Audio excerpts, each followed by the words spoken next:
Hello, fellow human! Welcome back to another Dank Doggo r/ Entitled Parents. We have 4 stories in total for you guys today. The first story is posted by you/Surviving Spartan with the title of Get Me Your Supervisor Now! Me, ma'am, I am the supervisor. So for some background information, I work in a retail chain and live in UK, where it is the law that if a person in question looks under 25, then you have to ask for ID for items such as lighters, knives, etc. It is also the law that if the person in question cannot provide ID, then you have the obligation to decline the sale. Even if there is someone who can produce ID and vouch for them, you still have to decline the sale because the person wishing to buy the item cannot produce identification. Hope this makes sense. Cast: M. Entitled Mother, D. Daughter, M. Me. So, to the story. On this particular day, I was standing at my till waiting for any customers. Enter M and D.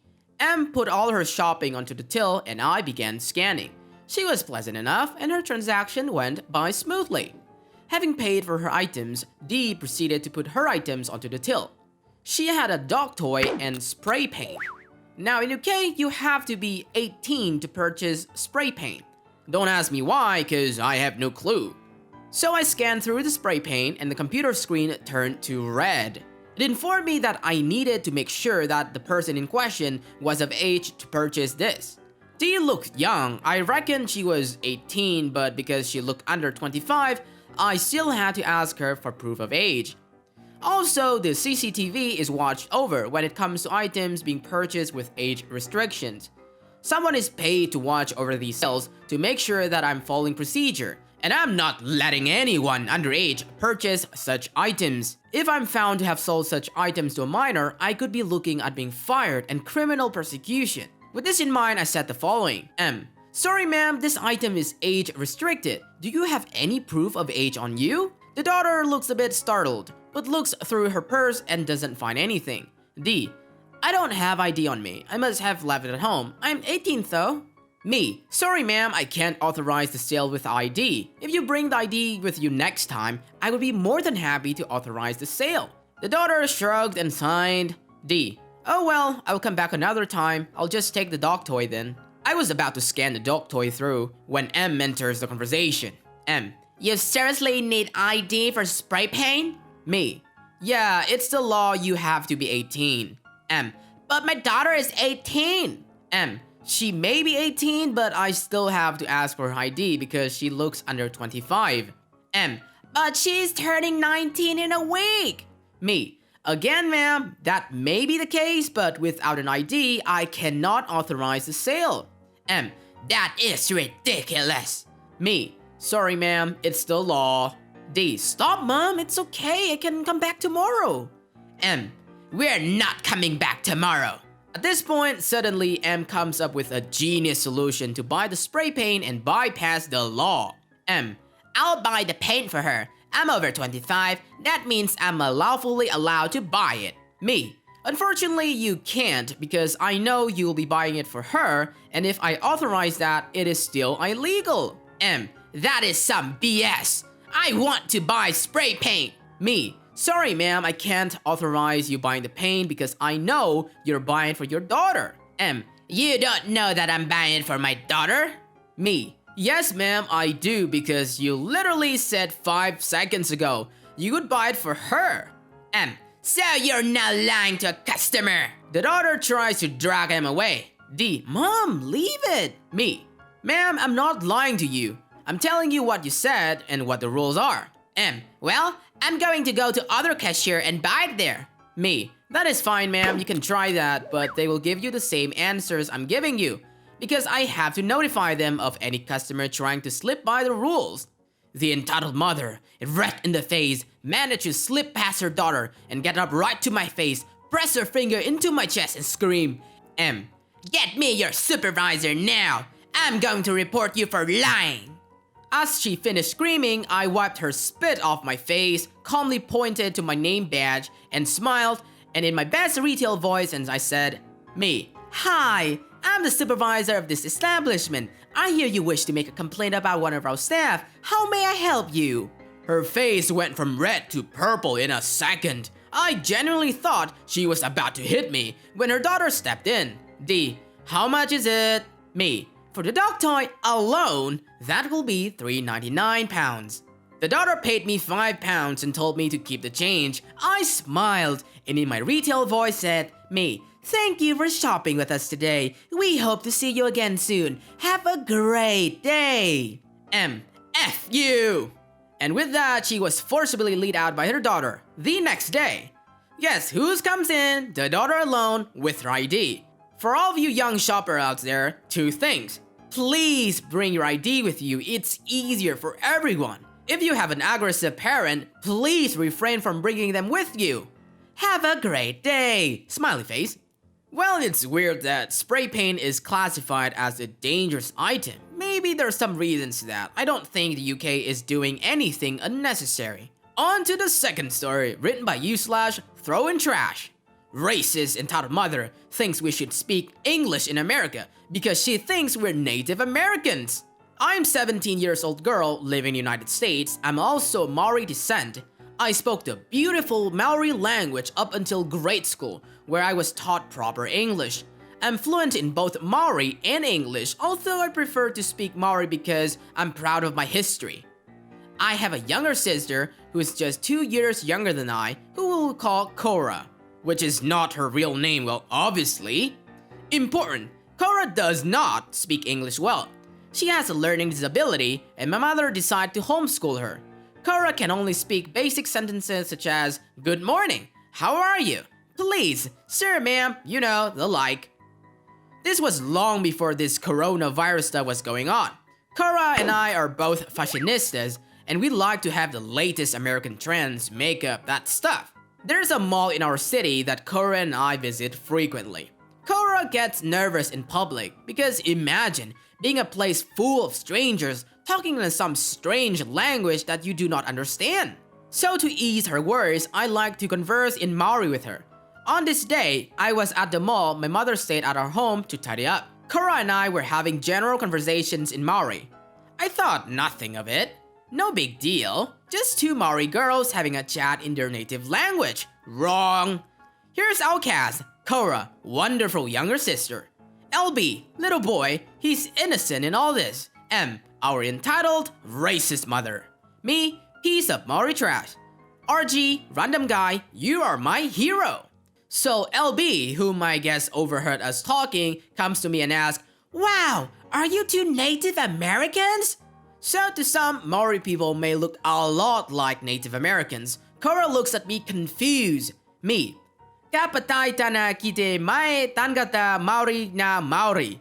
He asks if we are Native Americans. Enter M. LB, Mom, look! I found some Native Americans! Isn't this awesome?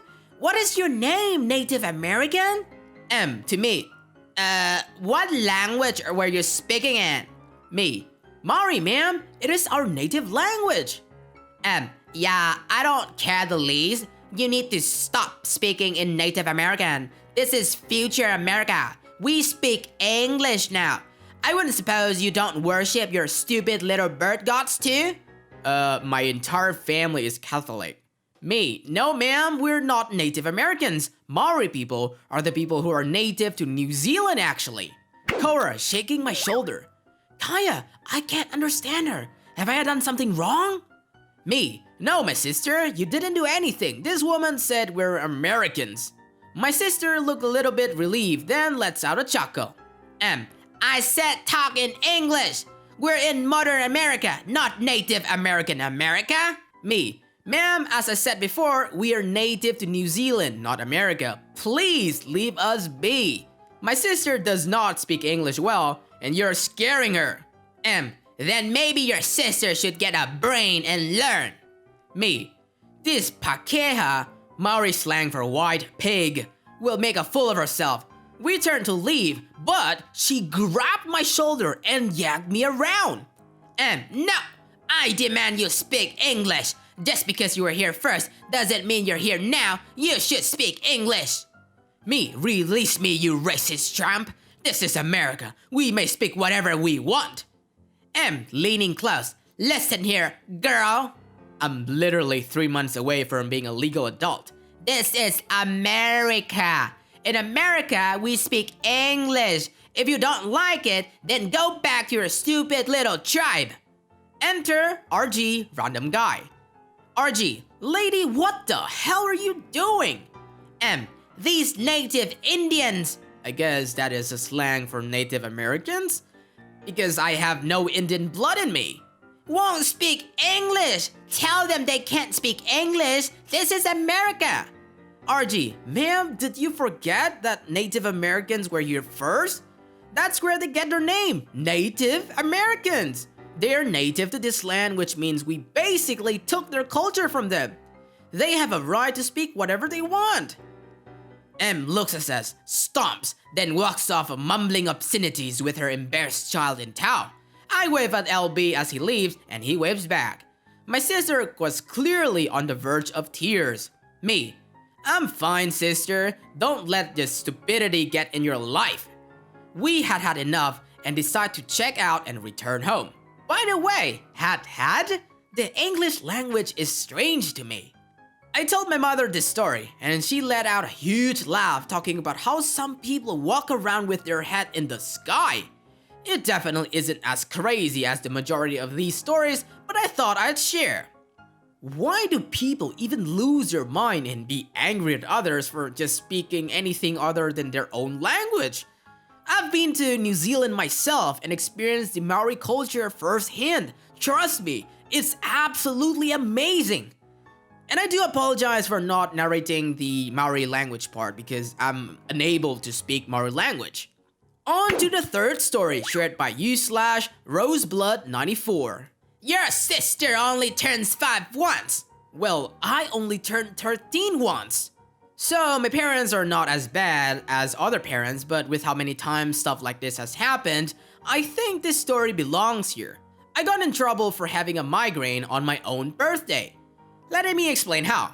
It was my 13th birthday and my sister never shut up. I asked her to stop. She didn't. I got a screaming migraine.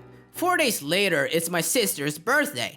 And since I still had a migraine, I didn't want to be nice to my sister. Me, I'm sorry she gave me this migraine. My dad, it's your fault because you yelled at her so much. Mind you, I didn't yell at her at all. My mom, go up to your room now. Few months later, and a stern talking to, I'm in my room crying my eyes out. TLDR, I got in trouble for having a migraine on my own birthday, even though it was my sister's fault. I just want to clear things up, where I said I didn't want to be nice to her. It's because I was being forced to be overly nice to her. Another thing is that when I mentioned migraine lasts for days, it had calmed down into a headache by my sister's birthday, but it got worse because of the yelling. I've also seen people saying migraines can't be caused by loud noise. While I don't know if this is true or not, I have been having migraines for a while now. Also, I've seen stuff about how the oldest child is always the one in trouble. I'm not the oldest, I'm actually the middle child. Well, it's really difficult to understand the logic inside entitled parents' head, but this is, how parents take it out on others. Most of the time, the older one, because it's older. On to the final story shared by u/Faco5045. You disowned me! So, that's no reason for keeping us out of your wedding. So, not my story, but my best friend I will call JJ, and happened about 2 years ago. I have his permission to post it. JJ came out to his family when he was about 27 years old. Aside from them, everyone else in the family knew he was gay. And there was a good reason for it. As he expected, his parents reacted horribly to the news and basically disowned him at the moment. They later told both extended family and his uncles and grandparents to cut him off too. His maternal grandmother went as far as to try to take him out of his dead maternal grandfather's will. She failed due to the will's condition. No one could modify it, not even the main representative aka grandma, and the homosexuality was not listed in the condition that could make the inheritance void. Or grandpa didn't expect it to happen, nor he didn't care at all. Well, take your guess. JJ was legally the partial owners of some properties and also got a substantial amount of money, which got even bigger when he reclaimed in cash his corresponding share of the houses, which forced his family to buy them from him. The other option was losing the properties in a public sale as stated by our country's laws.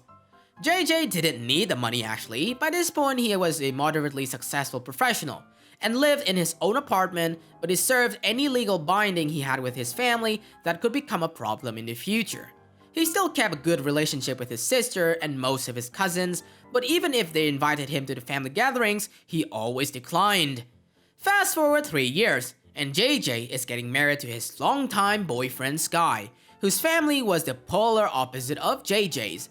When they found out, they made the royal wedding style plans for the guy's elopement. They were, and well, are, very wealthy, and JJ contributed to the whole extravaganza with a portion of his inheritance. He invited as his guests his friends, including here's your trulies as his best man, some co-workers, his sisters, and the cousin he still spoke to. Don't be wrong, it was a lot of people. The wedding was amazing, done in an underground venue. Literally speaking, it was a freaking cave.